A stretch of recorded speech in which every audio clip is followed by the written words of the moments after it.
Does this, you had spoken a little about the reason why you have written this book, and that was a question I was going to ask, but let me take it back a little. Has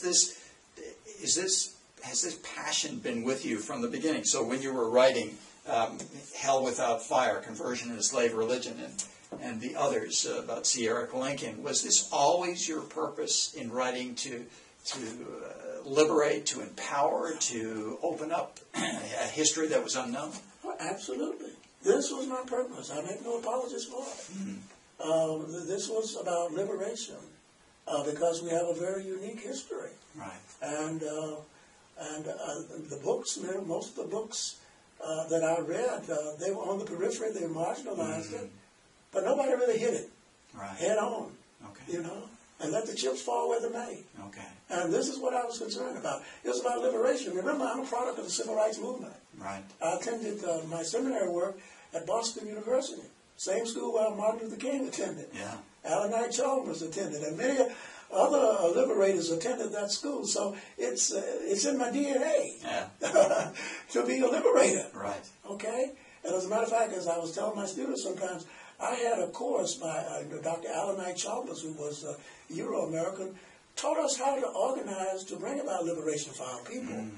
And so when I went to Birmingham after seminary, and Martin Luther King was there, and the civil rights movement was going on, I was like a rabbit in the briar patch. I was right where I wanted to be. Right. And so I come to this subject not only as an academic, but as a practitioner. Right. I spent 30 years as a parish minister, and I spent over 20 years full-time in the academy. Right.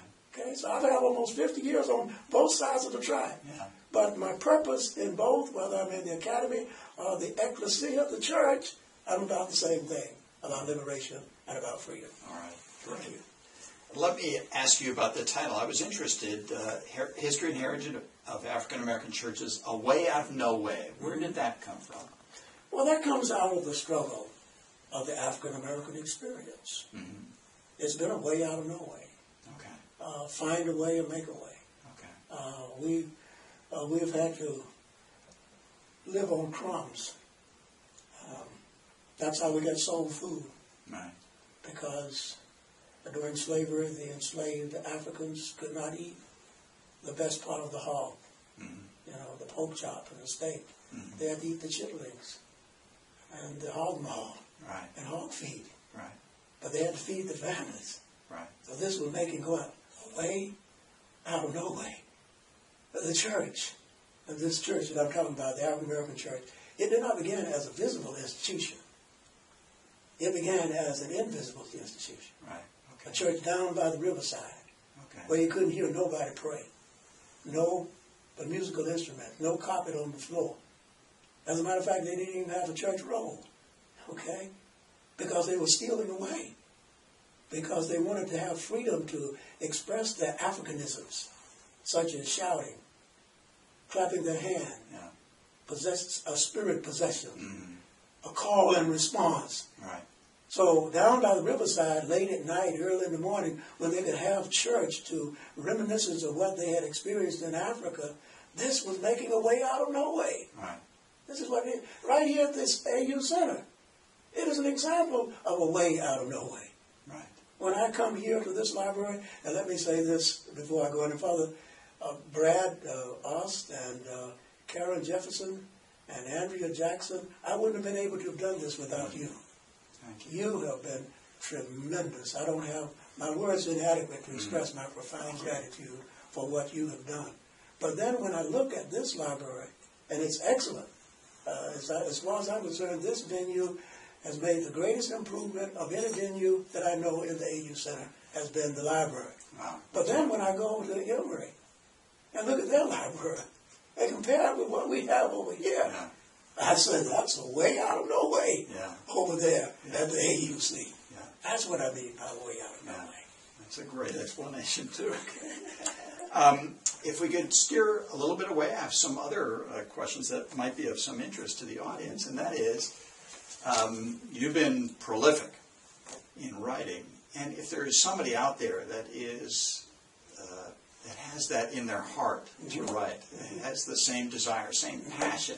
Is there something that you could say, some tips about how to get started, what to do, or what drove you finally to sit down and put pen to paper? Yeah. Well, if I could be a little autobiographical here and share some of my experience, because I hope that this will empower and motivate somebody. When you, here again, my writing here again is symbolic or representative of a way out of nowhere. I went to school in rural Georgia in the late 40s and 50s. And I had to go to a one-room school where there was one teacher. And this teacher taught grades 1 through 7. Wow. And by the way, that was my grandmother. Wow. And we walked 5 miles to school and 5 miles from school. And when I'd be walking to school in the morning, the white children in the community were riding a school bus. Oh, okay. And they would call out insulting remarks and throw rocks at us while we were walking. Okay? Right. And that's the type of school. No books, no pencils, no facilities. And if we did get books, they were hand-me-down books. Right. From the white school, they would send us their second-hand books. Okay? Yeah. So I tell people sometimes, the school that I attended, the high school and the elementary school I attended, they were so ragged I could look up and study astronomy. I could reach out and take the atmospheric pressure and look down and study botany. Okay. They were just that dilapidated. Yeah. But look at what you can do. Where there's a will, there's a way. In spite of that, I overcame those impediments, though that circumstance, you know, and went on to college, went to Boston University School of Theology, a product of Jim Crow, you know, making a way out of no way. And the point that I really want to say to young people who are interested in writing, and I hope they are, because there's just so much of our story that has not been told, is that if I could do it, God knows they can do it. Right. And remember, you know, I was inspired by the words of Frederick Douglass. He said, if there's no struggle, there is no progress. You may not get all you pay for, but you got to pay for all you get. So there are no excuses, no cop-outs. It can be done, and just do it. And the second thing that I tell my students is this, is that a dull pen is better than a sharp mind. That is right. Right. I write impulsively. And for the last 50 years, hardly a day passes that I don't write something. Okay. It might be a page, it might be 2 pages, but this is how I keep that creative juice flowing in my writing something. Okay. And the other thing that gave me the discipline in writing was being a pastor for almost 30 years, where I was required to do a sermon, a homily, at least once a week. Okay? Right. And I would start writing my sermon Sunday for the next Sunday. Okay? So that gave me a real sense of discipline. And I've carried that over into the academy. Okay. And as a follow-up to that, as you're speaking to probably many students who are going to be watching this, that often they're coming to college now with the idea that it's a place to get a education, to get a job. It's just a way to get that diploma that's going to get them a job. And what would you say to them about being more thoughtful during that process, that it's just not a means to this paycheck, it's something more? Would you have something to say? Yeah, absolutely. If you're going to excel in any area, I mean, to really make a difference, that is, and my philosophy is this, that I'm blessed to be a blessing to somebody else. But that's the essence of my being. And people of my era, of the Martin Luther King era, generally speaking, that was the modus operandi. That was our purpose was doing. For instance, Martin Luther King, as you know, when he won the Nobel Peace Prize in 1964, he was awarded $54,000. He didn't keep any of that money for himself. He gave it all away to SCLC and civil rights organization. And it was about having a passion to help others, to make a difference. That was what, we were all about. And then this generation, I wanted to pass this on to them because my generation, we were so busy trying to give our children what we did not have until we failed to give them what we did have. Right. And that's this dedication, this commitment for service and helping others and having a passion to do it about it. Because at the end of the day, it's not, we want to have a comfortable living. And I mean, I would be naive or foolish to say that we didn't. But at the end of the day, it's not about what you've done for yourself, how much money you've accumulated, how many cars you have, and all of that. That's secondary. Right. This is not primary. I tell people all the time, I've never seen a U-Haul behind a hearse. Well, we're going to leave it. Yes. Yeah.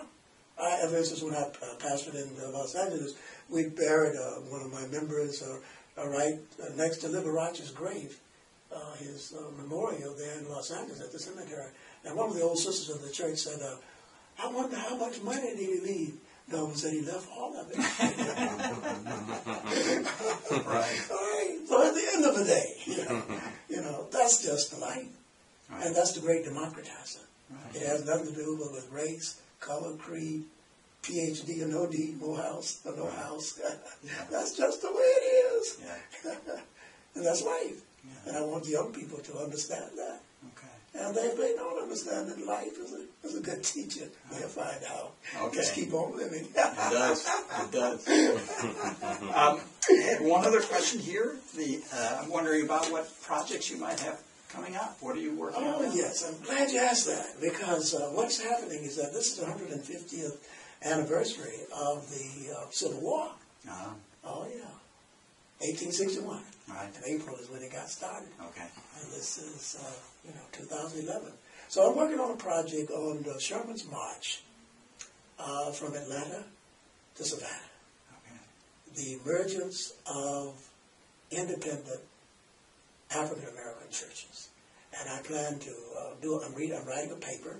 Hopefully I might be able to expand it, but right now I'm writing a paper for the Association of the Study of the History, the Life and History of African Americans. That's going to be convening in Richmond, Virginia. That's the Association for the Study of the Life of African American Life and History. Okay. So that organization was founded by Carter G. Woodson, the same person who inaugurated Black History Week. Now it's Black History Month. Okay. He did that in 1926. Mm-hmm. Oh. And it's his organization that he founded. And I'm reading a paper there in October.